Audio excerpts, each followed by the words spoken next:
ఈవిడికి ఉన్న media attention seeking attitude వల్ల ఏమైందంటే ఆ ఆడియో కాల్ రాగానే ఆవిడ లబోదిబోను బయటకు వచ్చేసి మన జీ న్యూస్ లో వచ్చి ఇంటర్వ్యూ ఇచ్చినప్పుడు వాళ్ళు వినిపించి అడిగారు, ఏమమ్మా మీ గుండె ఎవరి దగ్గర ఉందా, మీ దగ్గర ఉందా, ఆయన దగ్గర ఉందా అని అడిగినప్పుడు ఎడిటెడ్ అని చెప్పింది.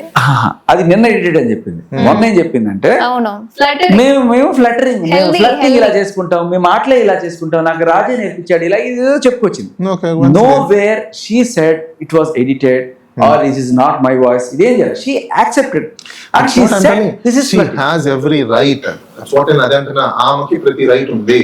Ippudu rastaranu aamato కన్జర్వేషన్ ఉండాలా లేదా అనేది ఆయన డిసైడ్ చేసుకోవాలి. సార్ నాకు ఇప్పుడు ఇందాక నేను అడగాలనుకుంటున్న డౌట్ ఏంటంటే, ఇప్పటి వరకు రాస్తారు నాకు కావాలి అని చెప్పిన లావణ్య, ఇప్పుడు మీరు ఇందాక భరణం గురించి కూడా మాట్లాడారు కాబట్టి ఇప్పుడు నాకు రాస్తారు వద్దు శిక్ష పడాలి అంటున్నారు. ఏ సెక్షన్స్ కింద శిక్ష పడింది? సపోజ్ ఇప్పుడు మీరు అన్నట్టు రాష్ట్రం శిక్ష పడాలని అమ్మాయి ఉంటుంది. దేనికోసము ఈమెను మోసం చేస్తాడు అంటారు. ఏం మోసం చేస్తున్నారు ఫస్ట్ చూడాలి.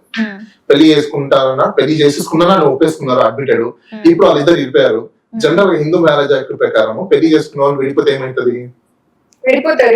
ఏమవుతుంది? డైవర్స్ అవుతుంది. అక్కడ శిక్ష ఏముంటుంది?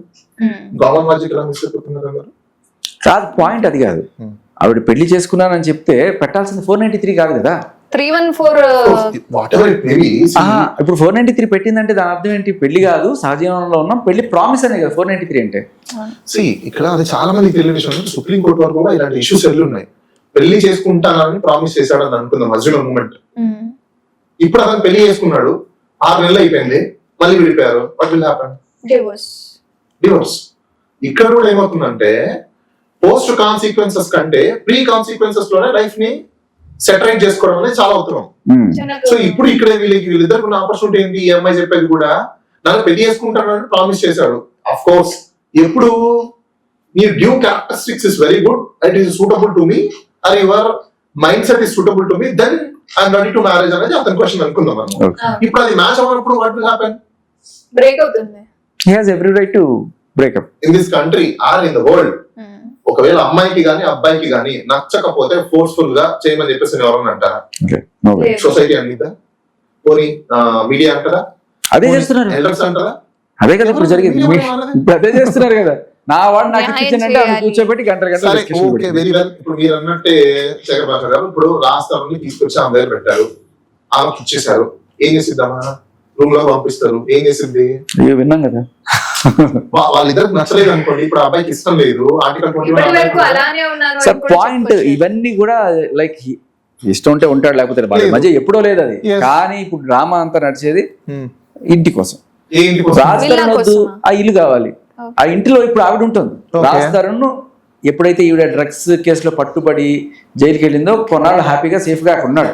బట్ ఎప్పుడైతే ఆవిడ తిరిగి ఇంటికి వచ్చేసిందో అతను ఖాళీ చేసి వెళ్ళిపోయాడు. ఎందుకంటే అట్లాంటి డ్రగ్స్ అమ్మే పెడ్లర్ అని చెప్పి ఒక నింద పడింది. నిర్దోషి కూడా నింద ఉంది ఆవిడ మీద. ఇంకా షీఈ్ నాట్ ప్రూవ్డ్. అదే అంటున్నాను. అంటే నిర్దోషిగా బయటికి రాలేదు నువ్వు, నింద ఉంది, నింద మోస్తూనే నువ్వు ఉన్నావు. ఇప్పుడు అంత మీడియా అంతా పబ్లిసిటీ అయిపోయి తను డ్రగ్ పెడ్లర్ అని తెలిసిన తర్వాత అదే ఇంట్లో రాజధాని ఆవిడే కలిసి ఉంటే రాజధాని ఇమేజ్ డ్యామేజ్ అవుతుందనే ఒక దీంతో అతను అంటే అతను ఆవిడని రానివ్వడం కూడా కాదు, అతనే వెళ్ళిపోయాడు.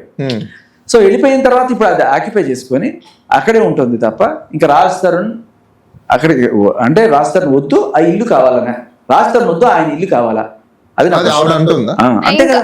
పోవట్లేదు కదా. ఇప్పుడు రాజధాని వద్దనుకుంటే ఆయన కారు ఎందుకు, ఆయన ఇల్లు ఎందుకు? అలా కాదు. ఈ నింద ఉంది కదా, దానికి లీగల్ ప్రాసెస్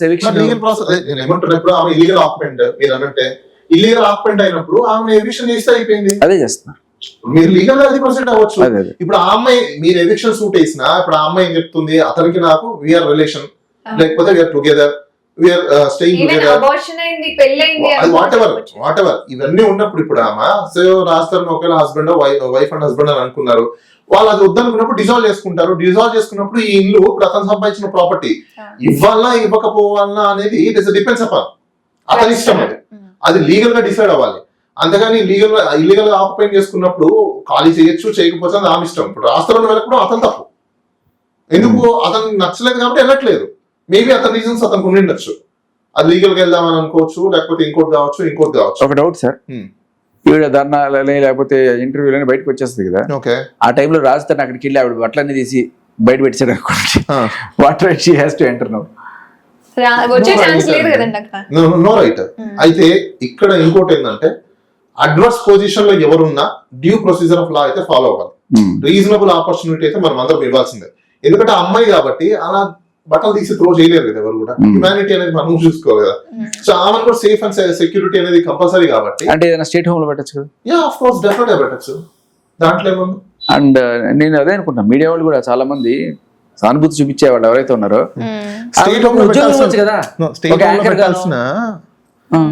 హోమ్ లో పెట్టాల్సిన నెసెసిటీ లేదు. పేరెంట్స్ ఉన్నారు, right, she's capable enough to do the job. ఇప్పట్లో ఎక్కడికి వెళ్ళినా 50,000 to 20,000 రూపీస్ ఈజీగా వచ్చింది. హాస్టల్ మీకు 5,000 హాస్టల్ దొరుకుతుంది. What required sir? అంటే ఏ అమ్మాయినైనా ఇట్లా చీట్ చేసినా, మోసం చేసినా, నాకు ఇష్టం లేదు అని అబ్బాయి చెప్తే అమ్మాయిని వదిలేయచ్చా? చీటింగ్, మోసము నాకు ఇష్టం లేదు అంటే ఇప్పుడు మీరు చెప్పిన ఒక ప్రొసీజర్ తీసుకుందామండి. ఇద్దరు వ్యక్తులు ప్రేమించుకున్నారు, పెళ్లి చేసుకుందామని అనుకున్నారు, వాళ్ళకి సంథింగ్ సెట్ అవ్వలేదు, ఓకే, డామేజ్ చేసుకున్నారు, వాళ్ళ పర్సనల్ లైఫ్ లో డామేజ్ అయిపోయింది. వాళ్ళు మ్యారేజ్ జరిగితే వాళ్ళు సేఫ్ గా సెక్యూర్ గా ఉంటారు అక్కడ? ఎన్ని కాన్సిక్వెన్సెస్ వస్తాయి? ఇప్పుడు మీరు ఫోర్స్ఫుల్ గా పెళ్లి చేసి వాళ్ళని మీరు ఒకటే ఇంట్లో పెడితే ప్రతి రోజు వాళ్ళకి సైకలాజికల్ గా పెయిన్ తీసుకొని రేపు ఆ అమ్మాయి అబ్బాయినైనా చంపేయచ్చు, ఆ అబ్బాయి అమ్మాయినైనా చంపేయచ్చు. This is very important point. అంటే ఇది మామూలుగా జరుగుతుందో జరుగుతుందో చెప్పలేం కానీ కుట్టుకోవడాల్లో, but when we see that audio recording విన్నప్పుడు ఆవిడ డ్రగ్ నేపథ్యం కూడా మనకు తెలిసినప్పుడు వెరీ అగ్రెసివ్ బిహేవియర్. నిన్న వాళ్ళు ప్రీతి అండ్ ఉదయ్ వచ్చి మాట్లాడినప్పుడు వాళ్ళు చెప్పిన కొన్ని షాకింగ్ విషయాలు ఏంటంటే, మన రాజ్ తరుణ్ కి బోల్డ్ అనే అవార్డులు వచ్చినాయి, సైమా అవార్డులు అన్ని పెట్టుకుంటాట. ఈవిడికి కోపం వస్తే టీవీలు పక్కన కొట్టేస్తుంది, అన్ని పక్కన కొట్టేస్తుంది, ఇంట్లో నానా ఆదరగానం చేస్తే. ఆ టైంలో ఒకనొక టైంలో కోపం వచ్చి ఏంట్రా నీ సినిమాలు నువ్వు ఏదో పెద్ద గొప్ప అనుకుంటావు అని చెప్పి అవార్డు తీసి నెత్తిన వేసి మొత్తం అవార్డులన్నీ పక్కన కొట్టేసేట.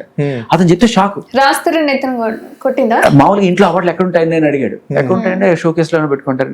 రాస్తారు ఇంట్లో అవార్డులు ఎక్కడున్నాయో తెలుసా? చెత్త కుప్పలో పడేసిందట మొత్తం తీసుకెళ్ళి. అవార్డులు మనం అందరం మెచ్చుకొని ఇచ్చిన అవార్డులు చెత్త కుప్పలో ఉన్నాయట. అందులో ఒక అవార్డు తీసి నెత్తిన కొడితే పగిలిపోయింది.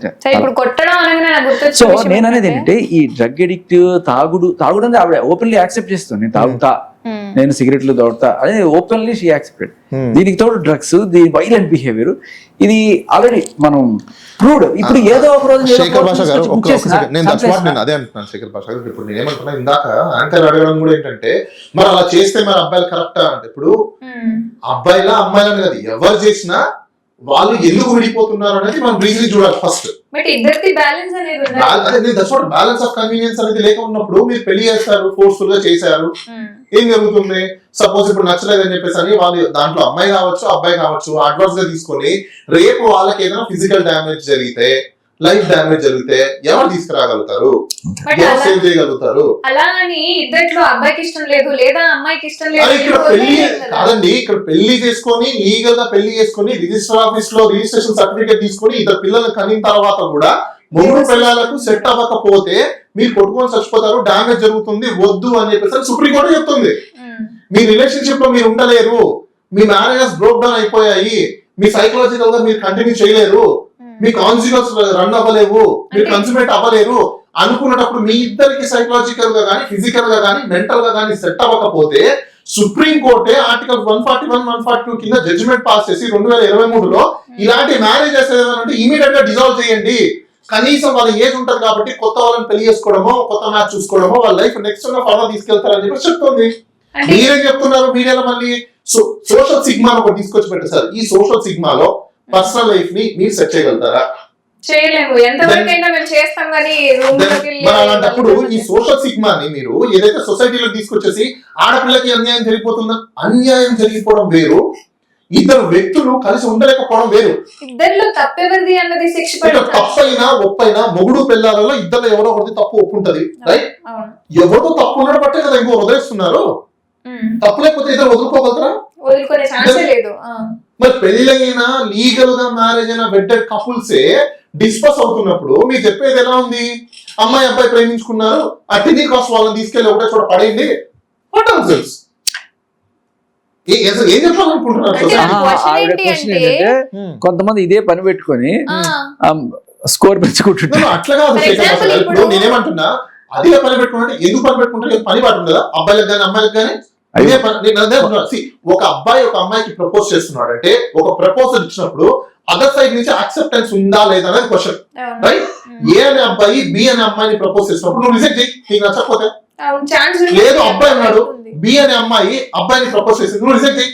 ఇప్పుడు మీకు ఎగ్జాంపుల్ లావణ్య అండ్ రాస్తారు విషయంలో తీసుకోండి. మీరు ఇద్దరు యాక్సెప్ట్ చేశారు కాబట్టి మీరు ఇండియన్ కలిసి ఉన్నారు. మీరు రిఫ్యూజ్ చేసుకుంటే మీకు ఏ ప్రాబ్లమ్స్ లేవు కదా.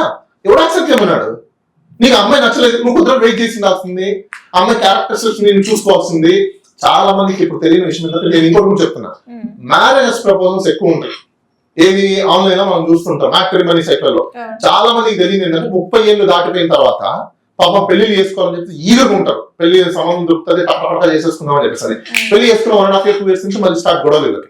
రీజన్ అంటే చెప్పనా అక్కడ వాళ్ళిద్దరు లైఫ్ లు ప్రాపర్ గా వాళ్ళ ఫ్యామిలీ అంటే వాళ్ళ కాన్సిక్వెన్స్ సరిగా ఉండవు, కన్సర్వేషన్ సరిగా జరగవు.